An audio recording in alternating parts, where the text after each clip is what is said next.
నేనొక పాయింట్ చెప్పాక ఆ పాయింట్ సగం మందికి నచ్చితే సగం మందికి నచ్చదు. అండ్ ఆ పాయింట్ ఏదైనా కానివ్వచ్చు. నేనే పాయింట్ చెప్పినా అది సగం మందికి నచ్చితే ఇంకో సగం మందికి నచ్చదు. అండ్ నేను చెప్పే పాయింట్ మంచిదా మంచిది కాదనేది పక్కన పెట్టండి. నేనే పాయింట్ చెప్పినా అది సగం మందికి నచ్చితే ఇంకో సగం మందికి నచ్చదు. అండ్ కొంతమంది న్యూట్రల్గా ఉంటారు. అంటే వాళ్ళకి ఏం జరిగినా అనవసరం. బట్ ఈ 50 ఎవరైతే ఉన్నారో వీళ్ళు ఖచ్చితంగా చెప్పే ఆ పాయింట్ వల్ల ఇంపాక్ట్ అవుతారు. ఫర్ ఎగ్జాంపుల్, ఇప్పుడు మహాభారతం యుద్ధం మధ్యలో అర్జునుడు బాణం విడిచిపెట్టి నేను నా సొంత వాళ్ళపైన యుద్ధం చేయడం ఏంటి అని కృష్ణుడితో అడిగినప్పుడు కృష్ణుడు అర్జునుడికి ఇన్ఫర్మేషన్ ఉపదేశిస్తాడు. ఆ మొత్తం ఉపదేశం కంప్లీట్ అయ్యాక అర్జునుడు రియాక్షన్ మీరు నా కళ్ళు తెరిపించేస్తారు అని చెప్తాడు. బట్ అదే స్టోరీ సేమ్ అవే పాయింట్స్ విన్న ధృతరాష్ట్రుడు కృష్ణుడు అర్జునుడి బ్రెయిన్ వాష్ చేస్తున్నాడు అని అంటారు. అంటే కృష్ణుడు చెప్పిన సేమ్ పాయింట్స్, సేమ్ ఇన్ఫర్మేషన్ ఇద్దరు వేరే వేరే మైండ్ సెట్ ఉన్న వాళ్ళు వినడం వల్ల ఆ పాయింట్ యొక్క వాల్యూ మారిపోయింది. అంటే కృష్ణుడు చెప్పేది మేబీ సేమ్ పాయింట్ అయి ఉండొచ్చు, బట్ వినే వాళ్ళ బట్టి ఆ పాయింట్ యొక్క వాల్యూ మారిపోతుంది. అయితే మాకు ఇదంతా ఎందుకు చెప్తున్నావురా అని మీలో ఎవరైనా అడిగితే నేను వాళ్ళకి చెప్పాలనుకుంటుంది ఏంటంటే ఈ రోజు నుంచి ఈ ఛానల్లో అలాంటి టాపిక్సే వీడియోస్గా రాబోతున్నాయి. అయితే యూనివర్స్ ఎలా స్టార్ట్ అయింది అన్న థియరీని మనం మాట్లాడుకుంటే మనకు బిగ్ బ్యాంగ్ థియరీ వస్తుంది. అంటే ఒక పెద్ద స్పేస్లో ఒక పెద్ద బ్లాస్ట్ జరగడం వల్ల ఈ యూనివర్స్ స్టార్ట్ అయింది. అలా స్టార్ట్ అయ్యి యూనివర్స్ ఎక్స్పాండ్ అవుతూ ఉంది అని చాలామంది నమ్ముతారు. అండ్ అదే మనకి స్కూల్స్లో కూడా చెప్తూ వస్తున్నారు. బట్ ఇదే బిగ్ బ్యాంగ్ థియరీని చాలామంది సైంటిస్టులు ప్రెజెంట్ కూడా నమ్మరు.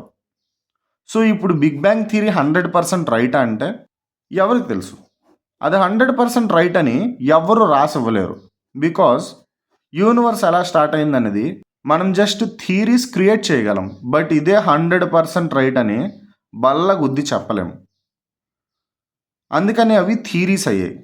అండ్ ఇప్పుడు దాన్ని క్లియర్గా చెప్పాలంటే ఈ యూనివర్స్లో ఉన్న నాలెడ్జ్ ఇన్ఫినిటీ టు ఇన్ఫినిటీ అయితే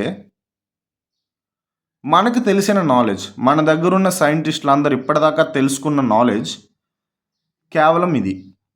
అంటే ఒక పాయింట్ ఆ ఇన్ఫినిటీ టు ఇన్ఫినిటీకి మధ్యలో కొంత భాగం. దాన్ని ఇంకోలా క్లియర్గా ఎక్స్ప్లెయిన్ చేయాలంటే మనకు కనబడే కలర్స్ ఎన్ని? మేబీ కొన్ని రెయిన్బో కలర్స్, ఇంకా ఎక్స్ట్రా వాటి నుంచి తయారైన కొన్ని కలర్స్. బట్ కలర్స్ ఎన్ని ఉన్నాయంటే అవి infinity to infinity. Colours infinity to infinity ఉన్నాయి. బట్ మనకు కనిపించేవి కొంత స్పెక్ట్రమ్. Same as sound. మనకు సౌండ్ కూడా 0 to 20,000 డెసిబెల్స్ వరకు వినిపిస్తుంది, రైట్? 20 to 20,000 డెసిబెల్స్ అంటే సౌండ్ ఫ్రీక్వెన్సీ అంతే ఉందని మనం చెప్పగలమా? No. Sound frequency infinity to ఇన్ఫినిటీకి మధ్యలో ఉంది. మనకు తెలిసిన నాలెడ్జ్ మనం వెళ్ళగలిగేది 20 to 2,000 వరకు, 20,000 వరకు. సేమ్ అలానే మన దగ్గర ఉన్న నాలెడ్జ్ కూడా అంతే. అందుకని ఇప్పటిదాకా ఏ సైంటిస్ట్ ఈ థియరీస్ని 100% కరెక్ట్ అని చెప్పలేరు.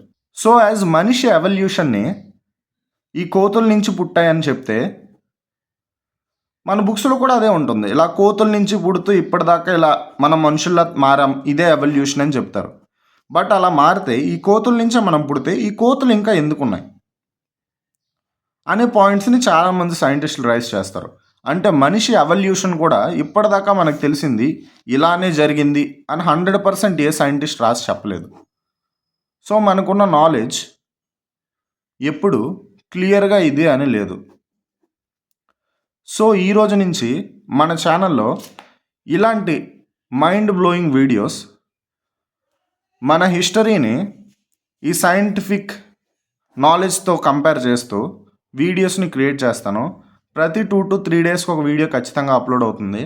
మీలో ఎవరికైనా ఇలాంటి interesting and shocking and mind blowing informations తెలుసుకోవాలని ఉంటే మన ఛానల్ని సబ్స్క్రైబ్ చేసుకోండి.